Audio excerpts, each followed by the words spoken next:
I want to tell you a story. It's a story of darkness, but it's one that needs to be told. In a small town sits an island in the middle of the Ob River in Siberia known as Nazino Island.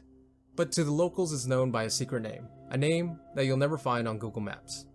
This island existed in complete obscurity until 1933 when it was chosen to be the site of a new kind of gulag, an agricultural prison where inmates would work the land for the glory of the Soviet Union. But in reality, for the people sent to Nazino Island, there would be no agricultural utopia. There would be starvation, torture, disease, and yes, even cannibalism. In today's video, we will be diving deep into the heart of human darkness, uncovering the horrors that took place on this strip of land that will forever be known as Cannibal Island.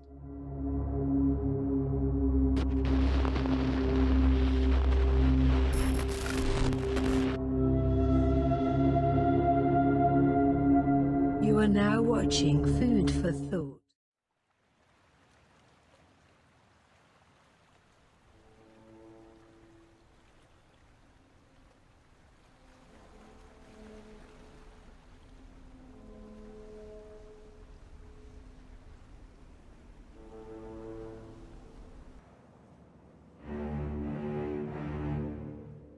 The first ships arrived on May 18th, 1933.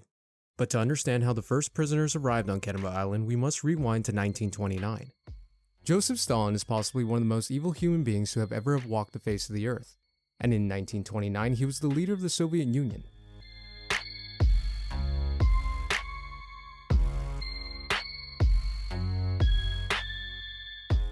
Under his reign, he implemented a policy known as collectivization.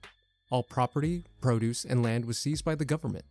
For anyone that opposed collectivization, they would be immediately arrested and sent to collective state-run farms. Under this policy, Stalin would send over 2 million prisoners to remote areas of Siberia, give them tools, and make them build self-sustaining farms. And lo and behold, one of these areas was Cannibal Island.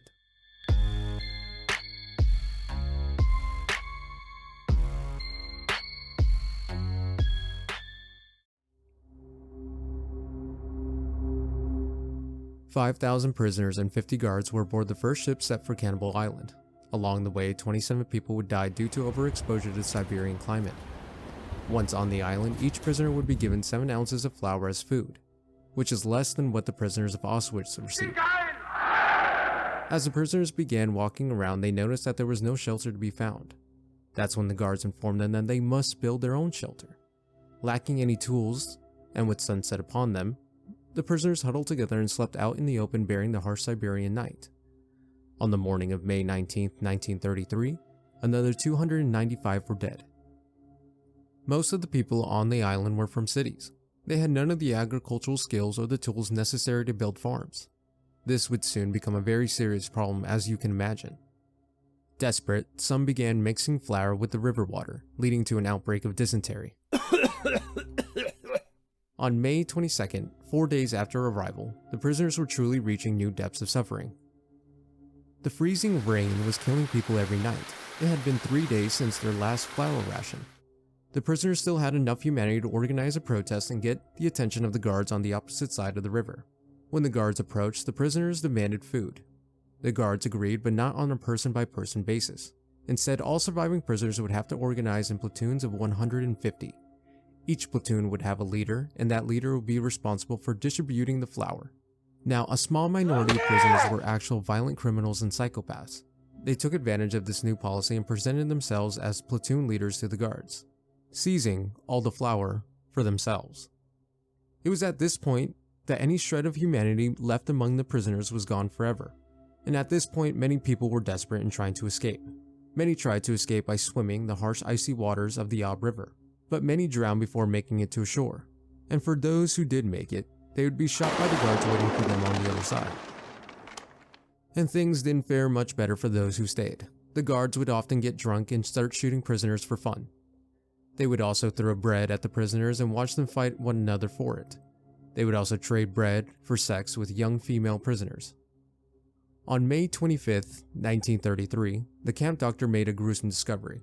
While examining the corpses of 5 prisoners, he noticed the first signs of cannibalism. With so many people going hungry and so many bodies lying around, the surviving prisoners simply began eating them. These are the words of a prisoner later questioned by authorities for eating human flesh. We made skewers from willow branches. We cut the corpses into pieces. We stuck it onto the skewers and roasted it over a campfire. I picked those who were not quite living, but not quite dead. It was obvious they were about to go, that in a day or two they would give up, so it was easier for them that way. Now, quickly, without suffering for another 2 to 3 days. Piophila Bailina was at the time a 13-year-old from a local Ossetic population that happened to go to the island to collect bark. She recalls seeing a female prisoner being returned by one of the guards after witnessing something truly horrific. People caught her. They tied her to a pollard tree, cut off her breast, her muscles, everything. Everything they could eat. Everything. They were hungry. They had to eat. It was becoming quite obvious that Cannibal Island was becoming a true hell on Earth. People were not just eating people to survive, but to take pleasure in torturing them beforehand. In the middle of June 1933, the Soviet authorities were notified of the horrors that were taking place on Cannibal Island and abruptly dissolved the settlement. The surviving prisoners were evacuated to other collective farms and the Cannibal Island was abandoned forever.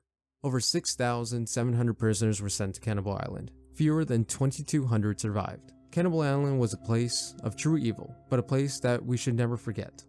I'm James Miranda, and thank you for watching.